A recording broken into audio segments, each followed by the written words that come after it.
nagaan waaqayyo kan abbaa kan ilma isaa kan hafuura qulqulluu isiniif baay'atu jaallatamtoota maatii waaqayyo kam jirtu nageenya baraadha nagaan galata waaqayyo galgala kana faaruudhaan waaqayyoon walii wajjin waaqessinaa teessoo hoolichaatti dhiyaanna iddoo jirtan jiraattanii biyya keessaas biyya alaas teessanii faarfannaa kana waaqeffannaa kana galgala kana ani ijoolleen koo kan walii wajjin hin teenye waaqayyoon maatii koo wajjin waaqessinu toora yuutuubii kootiitiin kan hordoftan Magarsaa Taaddasee official YouTube kan jedhu subscribe gochuudhaan wantoota waaqayyo keessa koo bulche kadhannaas haa ta'u faarfannaa waan ani isinii biruuf na hordofuu dandeessuun isiniin jedha. Yeroon kun daqiiqaa gabaabaa yeroo waliin waaqayyoon waaqeffannu ta'a.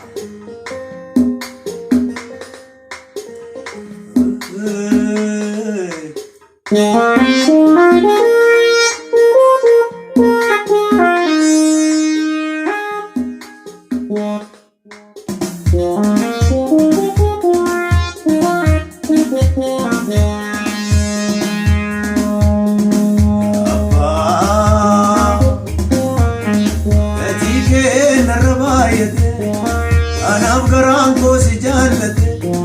gatii kee narra baay'ate anaaf garaan koo si jaallate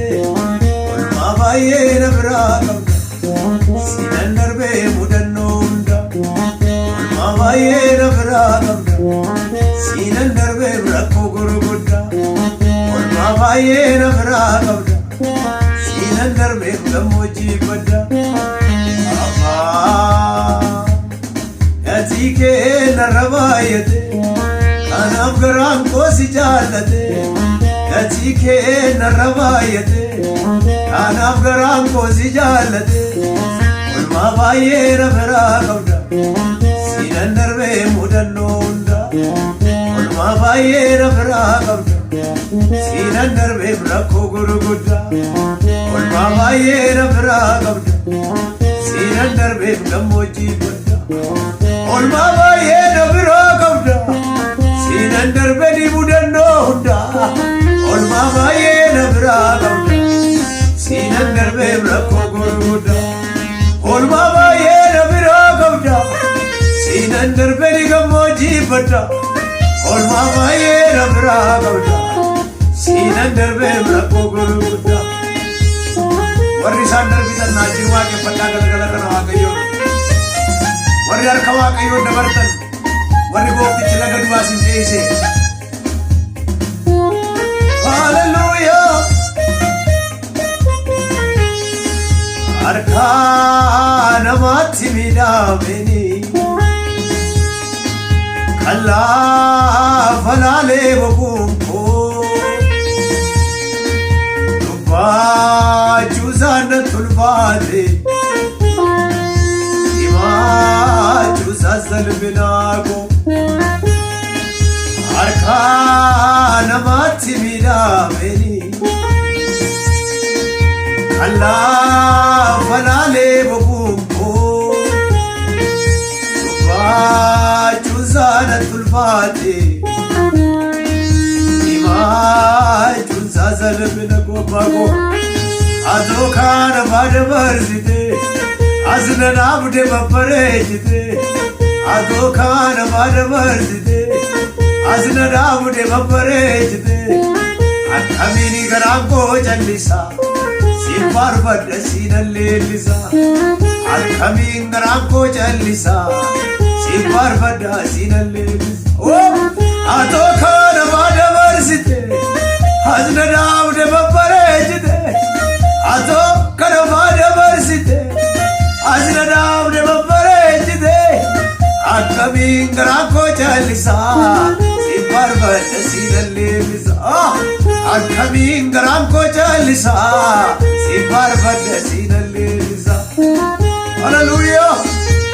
baay'ee beekaa garaa kootu kanaaf baasee hin dubbanne ayyayyayya dhoksaa hedduu gola keessa himi mani binnandenye abaye wabaye bekham garango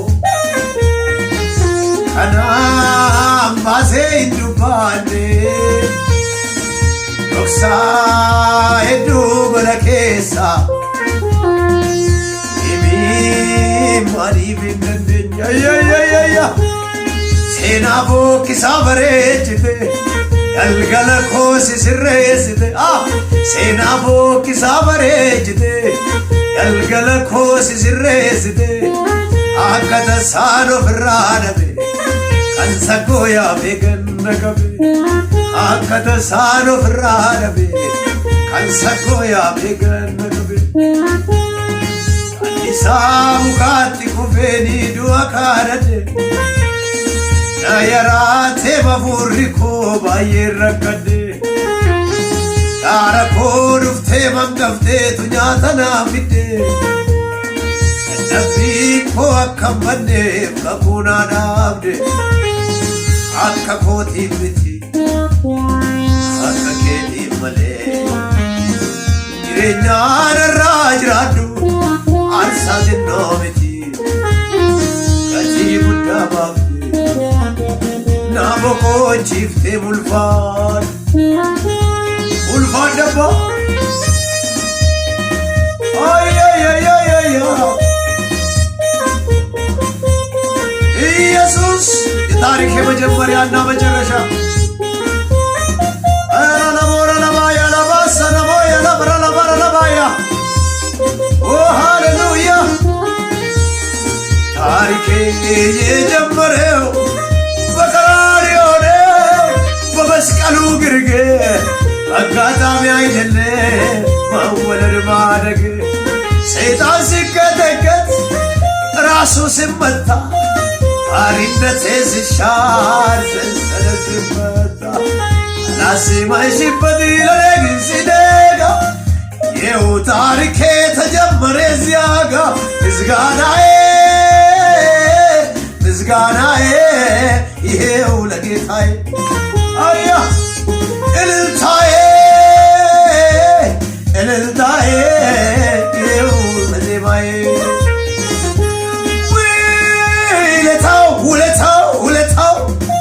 ውለታው በዛብኝ እግዚአብሔር አምላኬ ድንቅ አደረገልኝ ውለታው በዛብኝ እጅግ ብዙ ነው የሱ ውለታ እንዴት ላመስግነው ይህንን ጌታ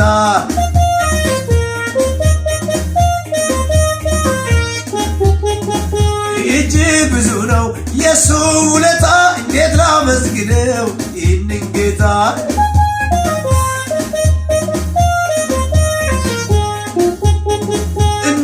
መስግነው እንዴት ከፍ ላድርገው እንዴት ላመስግነው ሰዱባናችን ዋቄሳ በለፈጅርተን ሃሌሉያ ያዳዳ መቦኮ ሽቲሰና ዳንኪኒ ነረት ወልፉሬ በረዶ ከና ያዳዳ መቦኮ ሽቲሰና Narratu alfure baradu kana jirenya babdi kudade wae ko itinise Jesus iduwada anakalla bana kasi Hallelujah Jesus angavadaga Jesus moti botada Amen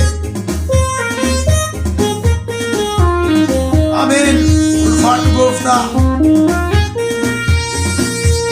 Ralabado namasi namaya labroda namasya. Galgala kana.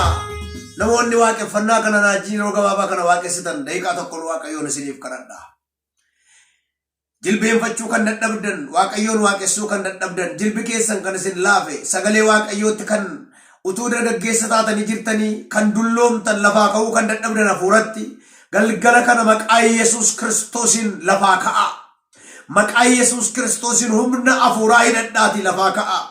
akka nama waaqayyoo tokkootti ani dubbadheera humni dadhabbii, humni waaqeffannaatti daagii nama godhu, humni waaqeffannaatti duubatti nama deebisu maqaa gooftaa Yesuusin raawwatee isinirraa haa ka'u. Humna dhiiga hoolichaatiin raawwatee isinirraa haa ka'u. Humna dhiiga Yesuusin raawwatee isinirraa haa ka'u. Gooftaa sin kadhadha. Fagoo kan jiran, dhiyoo kan jiran,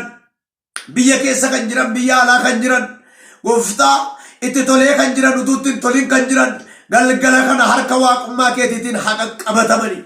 Maqaa Yesuus Kiristoosin haa qaqqabatamani. Amma yeroo kana sagalee kana kan dhaga'an, bor kan dhaggeeffatan, torbee kan dhaggeeffatan, ji'a booda kan dhaggeeffatan, yeroo isaan dhaga'anitti sagaleen kun jireenya isaanii keessatti hojii haa hojjetu. Ilma Waaqayyoo mana isaaniif, jiruu isaaniif, jireenya isaaniif hojii hojjedhu. Kana waan gootuuf si haa galatu. Mucaa kee Kiristoos Yesuusiin. Ameen.